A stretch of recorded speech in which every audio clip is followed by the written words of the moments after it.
Hello दोस्तों, नमस्कार। मेरा नाम है रवि और एक बार आपका फिर से स्वागत है आपके अपने ही चैनल फिल्मी फंडे पे। ऐसे तो बहुत सारी मूवीज और सीरीज हर दिन बनती है जिसे हम देखते हैं और भूल भी जाते हैं, बट कुछ ऐसी मूवी या सीरीज होती है जिसकी छाप हमारे ऊपर काफी दिनों तक रहती है, या जिसे देख के हमें लगता है कि वाह, हमने कुछ बहुत बेहतरीन देखा या कुछ बहुत अलग देखा। तो आज हम चर्चा करेंगे एक ऐसी वेब सीरीज के बारे में जो कि हाल ही में नेटफ्लिक्स पे रिलीज की गई और जिसके बारे में हर कोई चर्चा कर रहा है। आज के डेट में ये इतनी पॉपुलर हो चुकी है कि 18 कंट्रीज के अंदर एक साथ नंबर 1 रैंक करी है। जी हाँ, मैं बात कर रहा हूँ नेटफ्लिक्स की कोरियन सीरीज स्क्विड गेम्स के बारे में। इस सीरीज ने पूरी तरीके से तूफान मचा रखा है। अब इस सीरीज में आखिर ऐसा क्या है जिस वजह से इतनी सारी कंट्रीज में नंबर 1 रैंक कर रही है और रोटेन टोमेटोज ने इसे 100% फ्रेश भी दिया है। आखिर कुछ तो बात रही होगी इस सीरीज में, तो चर्चा करेंगे इसी सब के बारे में। तो चलिए शुरू करते हैं।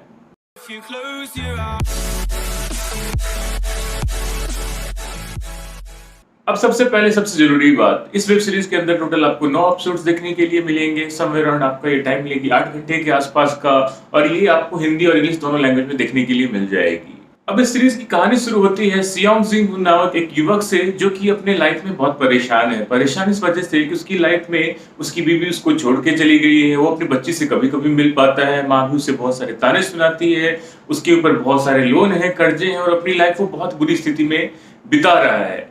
अब सियोंग जिंग हुंग के लाइफ में तहलका तब मचता है जब उसे एक दिन एक मेट्रो स्टेशन के बाहर में युवक मिलता है, जो उसको बोलता है कि आप अगर मेरे साथ गेम खेलोगे और उसमें अगर आप जीत जाते हो तो आपको मैं 1 लाख वोन दूंगा, और हारने की ये होती है शर्त कि हर हार के पास उसे एक थप्पड़ लगेगा।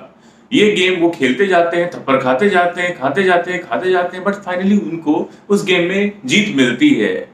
और उसके बाद से वो युवक उनको एक कार्ड देता है कि आपको अगर और पैसे की जरूरत है तो आप हमारे साथ गेम्स खेल सकते हैं और बहुत ज्यादा पैसा कमा सकते हैं। इसके बाद से कहानी में कुछ ये होता है कि इस तरीके के बहुत सारे लोगों को एक ऑर्गेनाइजेशन ढूंढती है और इकट्ठा करती है इस गेम को खेलने के लिए।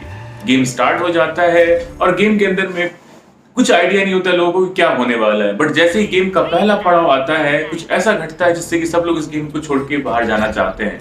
आखिर इस गेम में ऐसा क्या था, ये जानने के लिए तो आपको ये सीरीज देखनी पड़ेगी। तो उस गेम के बाद से जब सारे लोग कंटेस्टेंट जो होते हैं 456, वो सारे के सारे अपने अग्री करते हैं, उसमें से आधे लोग कि मुझे ये गेम खेलना है, और एक वोट से एक टीम जीत जाती है कि हमें गेम नहीं खेलना है। सब अपने अपने घर वापस चले जाते हैं। अब जब सब अपने अपने घर वापस चले जाते हैं तो वापस उनकी जिंदगी में वही सारी प्रॉब्लम्स, पैसों को लेके, बैंक लोन्स को लेके, जो उनके पास लोग आते हैं पैसा मांगने के लिए, धमकाने के लिए, सारे इश्यूज वापस स्टार्ट हो जाते हैं। उन्हें लगता है कि इतनी बुरी जिंदगी से अच्छा तो कम से कम वहां जाके ट्राई करना चाहिए हमें। और फिर से कहीं ना कहीं सब लोग धीरे धीरे इस गेम को खेलने के लिए कहीं ना कहीं आकर्षित हो जाते हैं, और हमें फिर देखने के लिए मिलता है कि वापस सारे लोग आ चुके हैं। कुछ ही लोग ऐसे होते हैं शायद वो वापस नहीं आता, अदरवाइज ऑलमोस्ट काफी लोग इस गेम को खेलने के लिए वापस आते हैं। इस गेम के टोटल 6 पड़ाव है और हर पड़ाव के अंदर में कुछ ऐसा होता है कि लोग अपने आप एलिमिनेट होते जाते हैं, और आखिरी में जो बचेगा उसको मिलेंगे आई गेस जितने भी कंटेस्टेंट के हिसाब से इनाम राशि रखी जाती है 456 मिलियन वोन शायद होता है, वो आपको मिलेगा अगर आप आखिरी पड़ाव जीत जाते हो तो।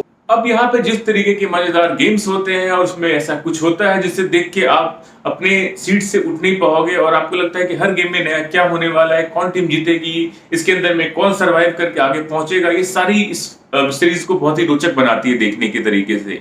अब अगर हम बात करें तो सीरीज का कॉन्सेप्ट काफी नया है, इसी वजह से इसको रॉटेन टोमेटोज पे 100% फ्रेश भी मिला है। बट हाँ, कहीं ना कहीं हमने पहले कुछ मूवीज ऐसी देखी है जिसमें शायद सिमिलर काइंड ऑफ स्टोरीज थी, जैसे फॉर एग्जांपल एस्केप गेम्स हो गई या क्यूब हमने देखी थी। उनमें भी कहीं ना कहीं इस तरीके के गेम्स ही खेले जा रहे थे जिसमें हर जो किरदार होता है उसको कुछ टास्क दिया है, तो इसे पार करके वो जीत सकता है उस गेम को, या उस गेम से बाहर निकल सकता है। तो यहाँ भी कुछ हमें वैसा देखने के लिए मिलता है, बट जो कॉन्सेप्ट है यहाँ पे वो बिल्कुल नया दिखाया गया है।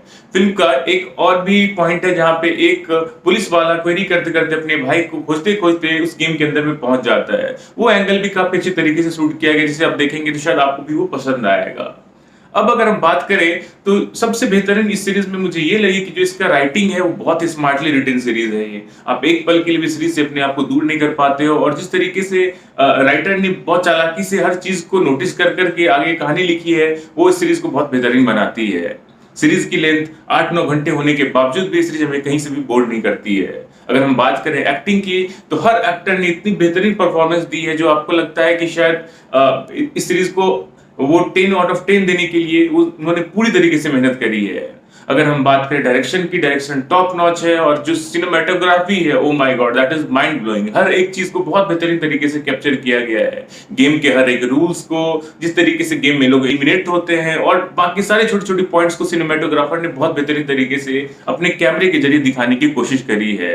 इसके अलावा इसका बैकग्राउंड स्कोर भी मुझे बहुत पसंद आया। जिस तरीके से गेम जब स्टार्ट होता है और बैकग्राउंड में एक म्यूजिक बजती है, वो भी बहुत बेहतरीन तरीके से यहाँ पे हमें दिखाया गया और हमें बहुत अच्छा लगता है। तो मेरी तरफ से इस सीरीज की अगर मैं बात करूं तो हर तरीके से ओके है ये सीरीज और आपको एक बार बिल्कुल ये सीरीज देखनी चाहिए। अगर बात करें रेटिंग की तो मैं सीरीज को रेटिंग दूंगा 4.5 स्टार आउट ऑफ 5। अब इस सीरीज को 4.5 स्टार रेटिंग देने की वजह यह है कि जिस तरीके से ये वेब सीरीज ह्यूमन इमोशंस को दर्शाती है, दिखाती है, वो काबिले तारीफ है। किस तरीके से किसी भी इंसान के दो पहलू हो सकते हैं वो इस वेब सीरीज में बहुत अच्छे तरीके से दिखाया गया है। जहां पे एक तरफ वो क्रोध लालच की तरफ आकर्षित होता है, दूसरी तरफ वो ह्यूमैनिटी के लिए भी आगे बढ़ता है। तो ये सारी बातें इस वेब सीरीज को बहुत ही अलग और बहुत ही यूनिक बनाती हैं। तो ये तो था मेरा रिव्यू स्क्विड गेम्स को लेके। अगर आप किसी और मूवी या वेब सीरीज का रिव्यू चाहते हैं तो मुझे कमेंट सेक्शन में कमेंट करके बता सकते हैं। मिलेंगे जल्द ही एक और नए रिव्यू के साथ। तब तक के लिए अपना ध्यान रखें, खुश रहें, जय हिंद।